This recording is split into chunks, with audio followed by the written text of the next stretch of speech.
Y'all want a bad sim. I don't blame you. Let's figure out how to optimize the baddest, evilest sim there ever once was.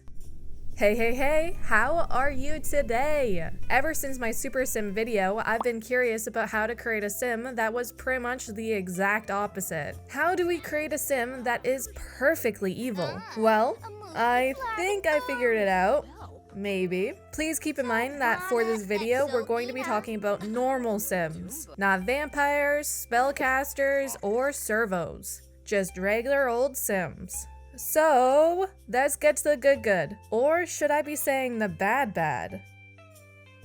If you want to have a sim give birth to a supervillain, then you should move into a lot in Solani. Ensure that your original sim has the trait called Children of the Island. Without this trait, you will not be able to summon the elementals. Once you've summoned an elemental, you'll need to befriend them and get them to move in. Once they're moved in, you're going to need to cook up a plate of ambrosia. See my most recent short on how to do that. The link is in the description below and at the top of the screen right now. You'll be able to have a baby with them at this point. Go ahead and try for that baby. If you do succeed in having a baby with an elemental, your baby will have the Solani mana trait. With this trait, they'll be able to summon lava bombs. That sounds pretty cool, if you ask me. Once your baby has arrived, kick up your feet and scheme about how evil they're going to be. Then after you're done that, age them up so we can actually work on that.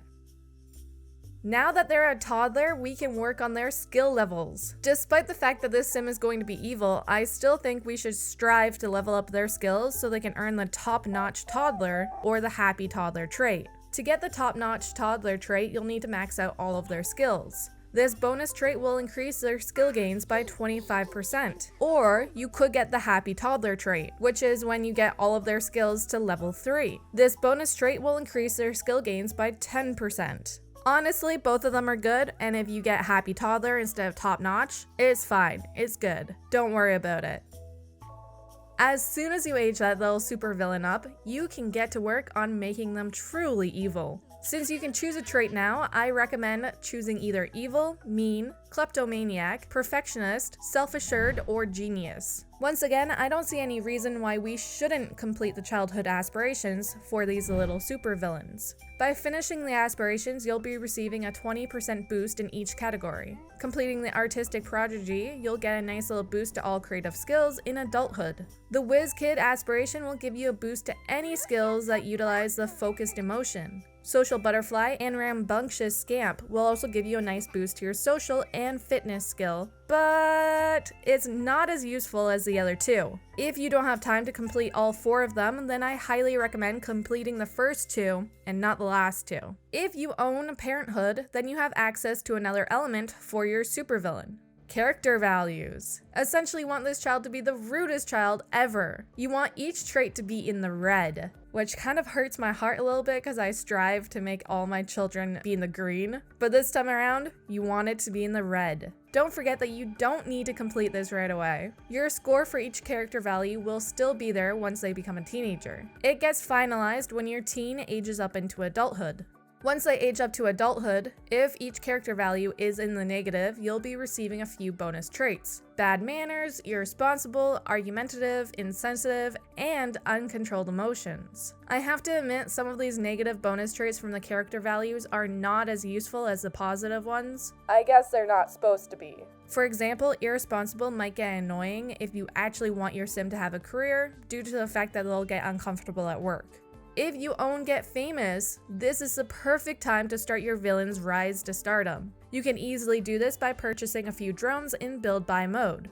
Once you're in live mode, I highly recommend just live streaming every single thing all the time. This could also help you build up a negative reputation, which is what you want.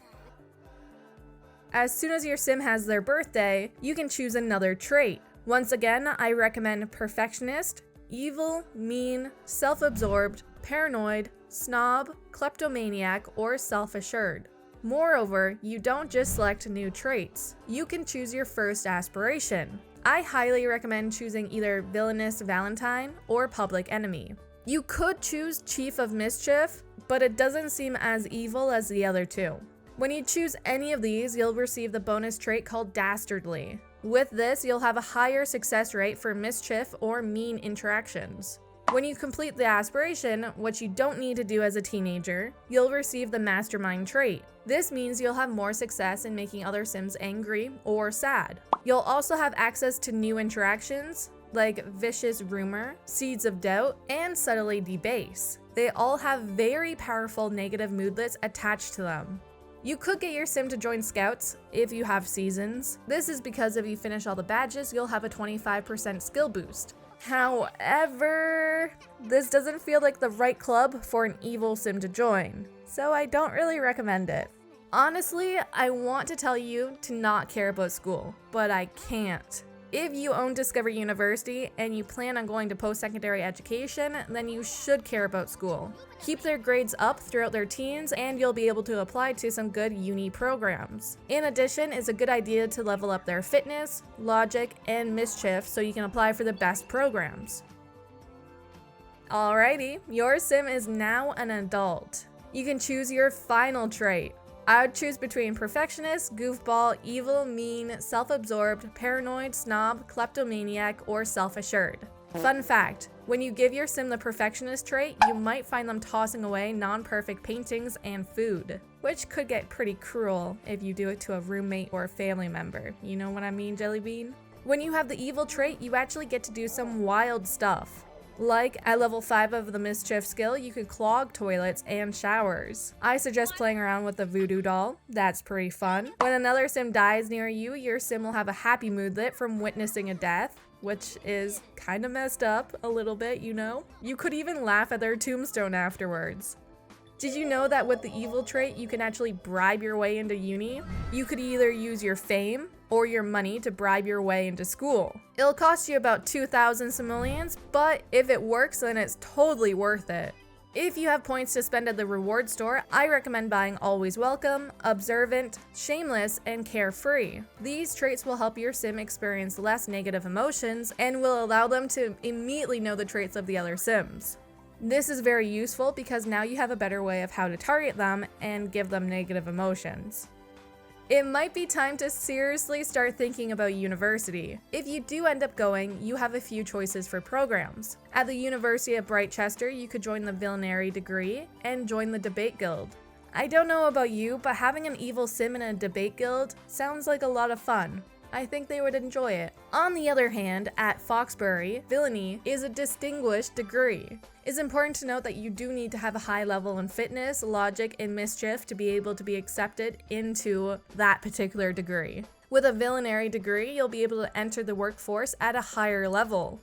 The 3 career paths you could take would be becoming an interstellar smuggler in the astronaut career, a boss in the criminal career, and a villain in the secret agent career. If those careers don't sound appealing to you, then maybe you'd be more interested in becoming an evil scientist through the Get to Work expansion. One of the first things you can make as a scientist would be the Sim Ray gun. This gun allows you to manipulate others by controlling their emotion and forcing them to perform certain interactions.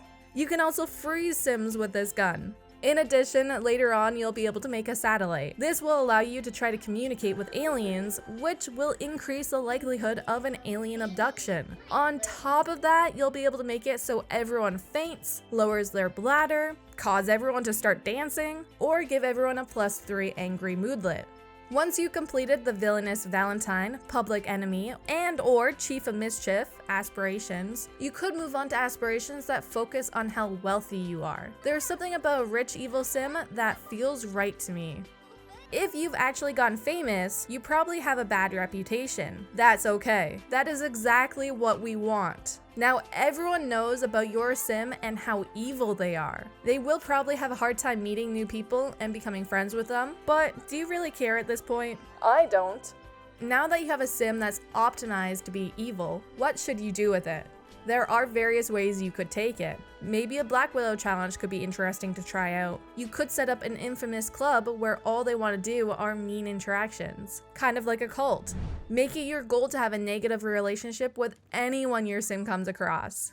You could take this a step further and create a sim that's supposed to be like Joe Goldberg from the Netflix show You, or maybe even Dexter from, well, Dexter. Don't forget that if you are playing on the computer, there are mods to make this more fun, like different violent mods, drug mods, whatever you're into. If you want a truly evil event to take place, consider having a dinner party. Do not choose to have goals for this because you will fail them. This is because this dinner party won't be like any of the ones you've ever attended. Beforehand, make sure your supervillain knows how to make pufferfish.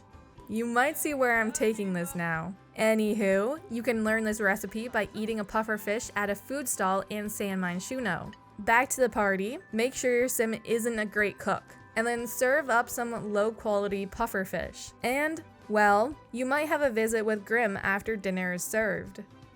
There are some interactions you'll for sure want to try out with your supervillain. First of all, try making a plate of flaming hot spaghetti, which you'll be able to cook when your cooking skill is at level 4 and when you're angry. Claim to be a criminal mastermind and see how others react to that. Essentially, try out all of those social interactions you've might never used before. Have fun with it. Parenthood adds quite a lot to this sort of gameplay. The negative bonus traits you get from growing up as a bad apple are the bread and butter of this gameplay style. I find that without this pack, evil sims aren't very evil. They're about like 90% evil, especially if you have the autonomy turned on. Aside from that, having the evil trait is very important.